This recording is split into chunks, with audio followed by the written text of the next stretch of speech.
Well,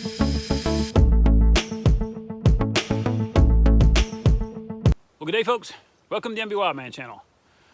On today's video, we're going to talk about snaring again. This is another one of those beginning snaring type videos. Okay, so what I'm going to do is I'm going to show you 5 basic snare setups that I use here in New Brunswick. And we're going to be targeting basically fox and coyote with these snares. Again, you do get the odd bobcat here and there, but for the most part, we keep our heights and we keep our sets pretty much for coyote and fox. So listen, if you haven't yet subscribed to the MB Wildman channel, go ahead, hit that subscribe button, turn on that bell so that you get notified when we upload new content. Wouldn't want you to miss any videos. And as always, we're looking for feedback, questions, comments, concerns you got, experiences you've had. We'd like to hear them all. Feel free to share them, and we'd love to hear from you. So leave those comments down below in the comment section, and we'll be sure to get back to you as soon as we can on those. So like I said, this is pretty basic stuff, and I just want to go over 5 sets that I use when it comes to snaring. So the first one we're going to talk about is the duck under set, right? So this is where you set a snare so that it's designed for the animal to come along the trail and duck under an existing log or a barrier or obstruction or whatever it is. This is a great example of one. This is just a deadfall, right? It's blown down, and I've adjusted the height a little bit up in this tree at an angle. There's a field in behind me here, and what you've got is you've got an area where animal traffic is coming out of the woods and down into the field.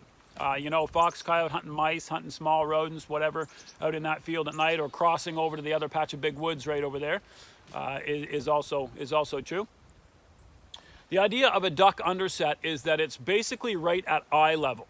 Okay, so what you want to do if you're going to make one of these, if you don't have a natural, and again, excuse me, not all of mine are naturals, of course. I often doctor these to be just exactly kind of what I want when it comes to snaring.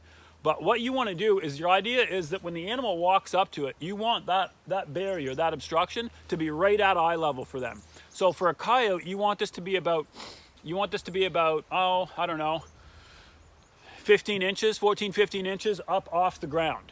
Okay, so that as they approach it, right, they look straight at it. If you think of a coyote walking along, right? Now, when they get there, an obstacle that is basically eye height and above, they're more likely to duck under it and keep going on their way. It's not a big deal for them to just scooch under it and away they go. Anything that's down low, like chest height, like brisket here, they're going to come up to that, and almost every time they're going to go over it. Okay, so our first set's the duck under set, and when you set your snare, you want to make sure that you don't put your whole loop below. You're going to have animals duck under and walk right through it. Okay, what you want to do is cheat your snare up, way up, so that basically the bottom half of the snare is showing from the obstacle down. Okay, so that as the coyote or the fox comes along here, they see the obstacle, they're going to duck down to get under it, and they're going to put their head right through this loop as they come out the other side. The loop, bottom part of the loop is going to catch them in the brisket in front of their front legs, and then as they step under, because they're bent down, right, they're halfway under the obstacle, so there's a lot less chance that they're going to stop then and back out if they feel something's wrong. So they're already halfway under, that loop goes around their neck, and they got to finish their slide under the log. So when they do that, that's going to come tight around back behind their ears, and you're going to have a great catch. I almost always use the pole itself as an anchor point for my snares. Sometimes they'll drag it a little bit, but that's okay. It's usually long and rugged, and it fetches up real good. So the first set, like I say, is a duck underset. These are golden. These will work time and time again. Very few misses on a set like this. If a coyote or a fox is coming from this woods to this field, or vice versa, and they use this trail, we're getting them in this snare. The second type of set I want to talk about is what I call the natural pinch point. So this is any area that has a big wide open space on one side, and then it funnels down and pinches as it goes into a different type of structure. Now this could be as simple as like a field row, an edge row between fields, or it could be where a meadow meets the woods, an old beaver dam goes into a thicket, whatever it is, it doesn't matter.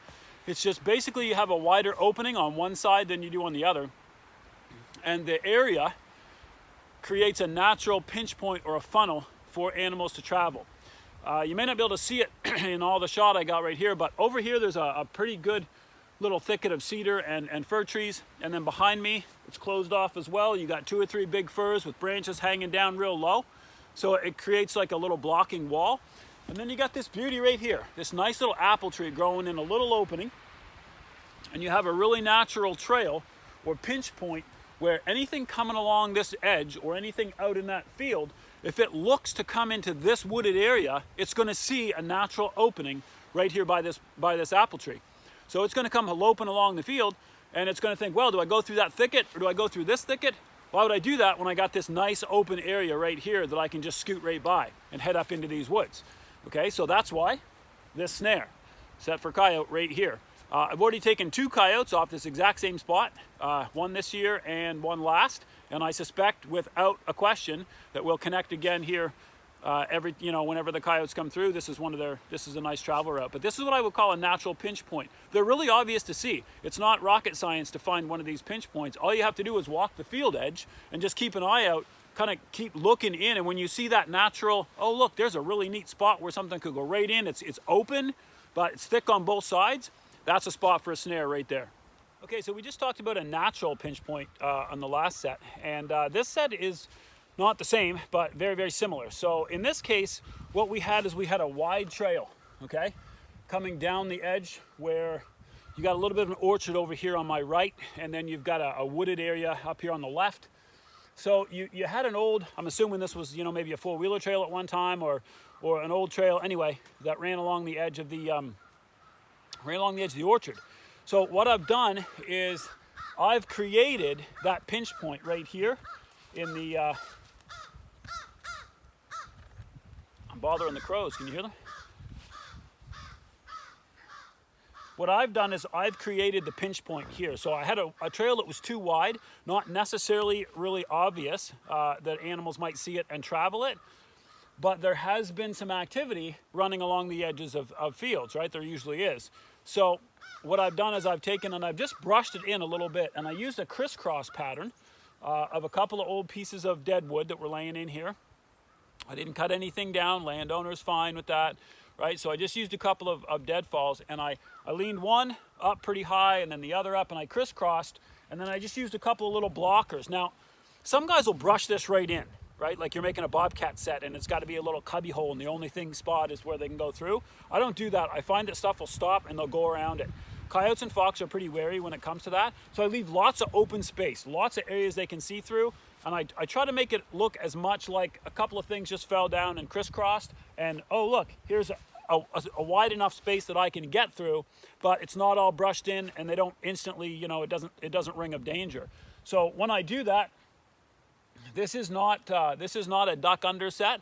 I want my crisscross right here to be basically above the height of a coyote's head, so that a coyote coming down this trail isn't going to have to duck this. He's just going to have to come down, walk underneath it because he fits, okay? And that way my snare can set just as regular, about 12 inches off the ground for the bottom of the loop when they come through. Okay, so this is a pinch point that I've made. It's not a natural, but it's another go-to snare set that I use quite a bit. Okay, this next setup that I use, this I call my jump over, or my, I've got a duck under set. This one is where they're going to come up to an obstacle and they're going to go over it. So in this case, you've got your obstacle, and it's either, natural, it's a blowdown or whatever, or it's man-made, where I've put it across the trail. Now, typically, if it's one I put across the trail, I prefer a duck underset than an overset, but this one was already here in a good location, so I could see where animals had been coming down the trail, and they've been coming up to this obstacle, this little blowdown, and because it's lower than kind of eye level, kind of in the brisket area, they were coming and they were hopping over it, okay, or putting one foot up on and then going down, the other side and headed up to the bait. So for this set, what you want to do is you want to give them the underneath, okay? They want to be able to walk up and see under it, no problem, but when they get there, it's too low, it's uncomfortable for them to duck under, so they're going to hop over it. It's a pretty basic setup. You just want your snare attached to the obstacle, and you want the snare set kind of up above the obstacle, so when they hop over, they get in it. Now, the mistake that people will normally make is they'll put their snare loop right basically in line with the top of the obstacle. It's not going to work. You're going to tangle some animals and you may get some around the waist, but it's not a great set. when they come here and they hop over, they slimline their bodies, right? So they kind of get their back feet in and they get their head down and they jump through. So it makes them smaller for the most part. And a lot of times they'll get their head and their front feet through this before it closes. So what I do is I want to move that out forward just a bit. I mean, you picture the animal as he comes over the log, right? He jumps up over, and as he's on his way down, he stretches out those front feet. What I want to do is I want to get those front feet in behind the snare and his neck through the loop. So I try to move my snare out from the obstacle about 8 inches, sometimes even 10, depending on the size of the obstacle. If it's a big one where I feel he's got to take a jump, okay? So if you bring that out 6 to 8 inches, as that animal hops over and he gets his front feet down to land, his head's going right through this loop, okay? By then, his forward momentum is too much. He can't stop and back out of it. There's no way. So once he's over, like once he takes the hop over this obstacle, he's toast, right? Because his forward momentum is going to carry him until he fetches up, or at least until this snare lock comes down behind his ears. And as soon as it gets down behind his ears, there's no backing out of it anyway. So this is my jump over set, or my hop over set.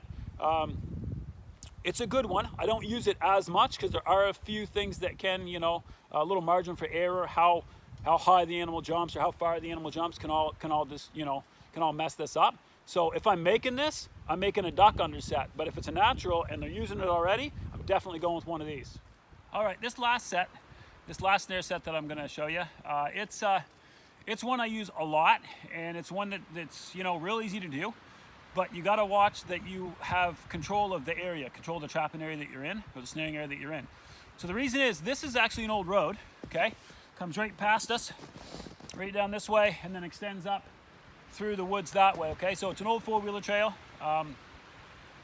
and in the wintertime, it's not used.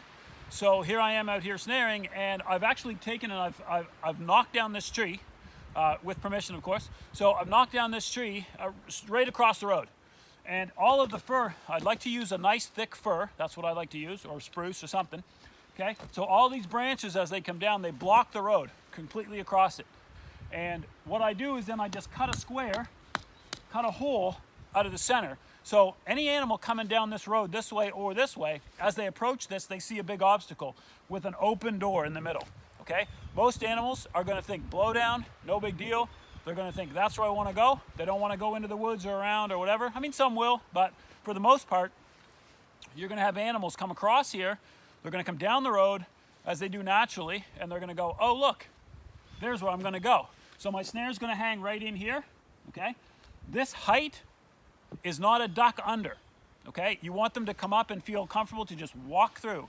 You don't want them to come up to an obstacle and go, well, I got to duck it, got to go over it, whatever. That's a different type of set. This one is just called a trail set, and you're going to basically block the trail with one solid tree or one solid obstacle and give them a very open and obvious spot that they want to walk through. And you're going to hang your snare at whatever height for the animal that you're trying to target. In my case, it'd be coyote and fox. So coyote's about 12 inches, right? You want to split the difference, you can catch coyote and fox, but I like to keep my snares up at about 12 inches. Okay, so this is a trail set. And again, this one here gets messed up a lot if you don't have control of the trapping area, right? Guys on snowmobiles, guys on four-wheelers, whatever, they're coming down the trail, they're getting off and tossing this to the side so they can get by. Sometimes they see your snare, sometimes they don't. Most times they don't care if they're going down the trail, they need to get where they're going. So this only really works well in areas where you have control over the trapping ground, but in this case we do, so that's great. Anyway, listen, I hope these 5 sets have helped you out, and I hope you can use these out on your line. And until next time, happy hunting from the MB Wildman channel.